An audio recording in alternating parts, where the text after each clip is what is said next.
Welcome to this explainer. I am so incredibly pumped you're here with us today. Look, we're taking what usually feels like a super lofty, high-level concept, supply chain ethics, and we're turning it into a highly actionable, step-by-step implementation playbook.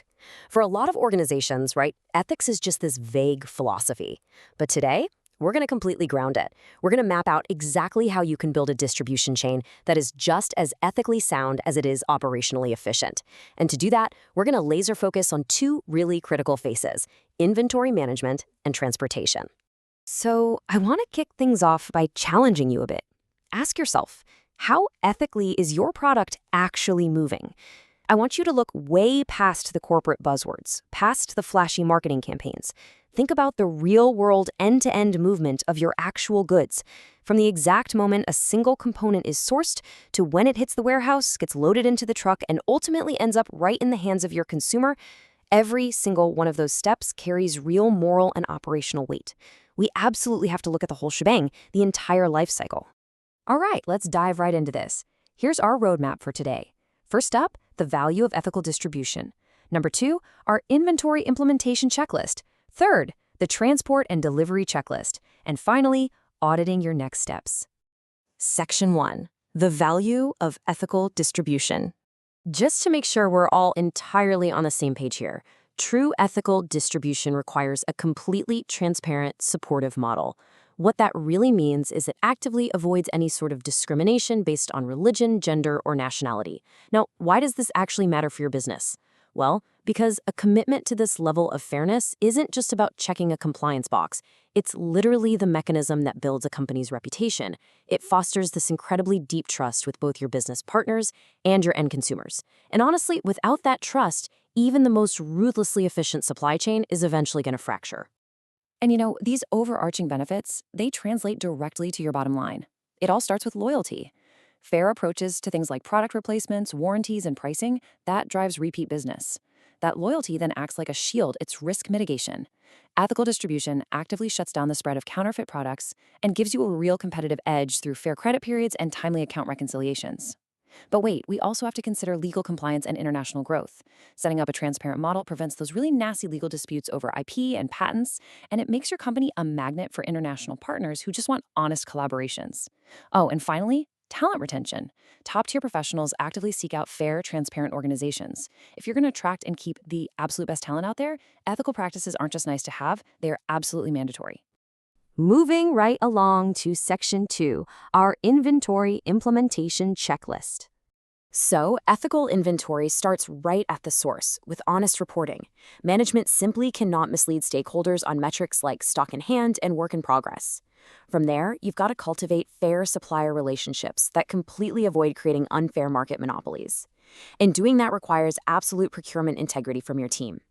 The folks handling your procurement, they must strictly follow anti-bribery policies. They've got to decline inappropriate gifts, steer completely clear of conflicts of interest, and source from multiple vendors based purely on quality and price. Actually, to make sure this really happens on the ground, you need to hire staff with an incredibly high level of integrity who will fiercely protect confidential data. And there's just such a stark contrast when it comes to supplier relations. Think about it. The unethical approach basically relies on exploiting suppliers just to muscle into an unfair market monopoly. Sure, that might yield some quick short-term gains, but it totally destroys trust in the long run. The ethical standard, on the flip side, actively honors credit periods for payments and sets up fair return policies for damaged goods. This doesn't just feel like the right thing to do, it strategically builds vastly better, way more resilient supplier relationships that are going to have your back when market conditions inevitably get tough. Let's round out this inventory checklist by looking at quality control and labor rights. Picture this mini scenario. A product is moving down the line through your quality control facility. Your systems have to be rigorous enough to strictly prevent counterfeit, damaged, or expired goods from ever slipping into the supply chain. This is absolutely crucial, and frankly, a hard non-negotiable in industries like food. But it goes way beyond just the product itself. You have to ensure that the facilities managing your inventory are actually paying fair wages, guaranteeing health and safety, and without a single exception, strictly prohibiting child labor. Your product's ethical journey depends entirely on the hands that process it. All right, shifting gears to Section 3, the transport and delivery checklist. When we talk about transportation ethics, it heavily centers on environmental protection. If you want to seriously minimize your carbon footprint, you need to start transitioning to eco-friendly fleets. We're talking about adopting EVs, compressed natural gas, or hybrid options. Just to put this into perspective, a single heavy-duty diesel truck can pump out as much smog-forming pollution as dozens of modern cars combined. So making that transition directly curbs greenhouse gas emissions, air pollution, and even cuts down on noise pollution in the neighborhoods you drive through. But it doesn't just stop at buying the shiny new trucks.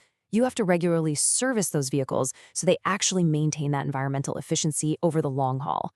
And we can't forget the human element of transportation. This is a totally non-negotiable protocol. It all starts by hiring highly trained drivers to ensure both pedestrian safety and strict compliance with traffic laws. But remember, safety goes both ways. It means guaranteeing those drivers fair wages, reasonable working hours, and safe conditions for all of your transport and maintenance staff. You also have to have their backs out there on the road. You need to equip them with comprehensive emergency response plans. They need direct, immediate access to company contacts, and they need to know the exact locations of nearby police stations and hospitals along their specific routes. Bottom line, you're sending them out there, so you are entirely responsible for their safety net. Now, in today's modern logistical landscape, sticking with opaque logistics, meaning, leaving data vulnerable and hiding true pricing from your customers, is honestly just a recipe for disaster. The better alternative is fully transparent logistics. With the massive explosion in online bookings, you absolutely must implement robust cybersecurity measures to protect sensitive customer data. And furthermore, you have to be entirely transparent upfront regarding your pricing, any potential delays, and the exact rules around breakage. Because honest communication, that is the absolute bedrock of logistical trust. And hey, let's not forget the communities that your trucks are driving through every single day. Transport operations have this massive, often overlooked opportunity to fulfill their social responsibility simply by actively hiring local drivers and maintenance workers right from those surrounding communities. Doing this creates an incredibly positive, super tangible local ripple effect. When you do that, your distribution chain isn't just a pathway for moving boxes, it literally becomes an engine for local economic support. Finally, we arrive at Section 4, auditing your next steps. False reporting can eventually destroy a business. We touched on this a bit earlier during the inventory section, but it really serves as the ultimate warning for your entire operation. Slipping up on basic integrity, misrepresenting your metrics, or trying to sweep operational flaws under the rug, that doesn't just cause a temporary hiccup. It fundamentally decays the foundational trust of your business. Honest reporting is quite literally the immune system of your distribution chain. So I'm going to leave you with this final, provocative thought to take away from our explainer today. Take a hard look at your own operations. What is the absolutely weakest ethical link in your current distribution chain? Is it those supplier relationships we talked about? Is it the environmental impact of your aging fleet? Or maybe it's the safety protocols for your drivers out on the road. Take this playbook we've gone through, audit your inventory and transport processes, and start strengthening that weak link today. Thank you so much for joining me for this explainer, and I'll catch you next time as we continue to break down the strategies that drive real business forward.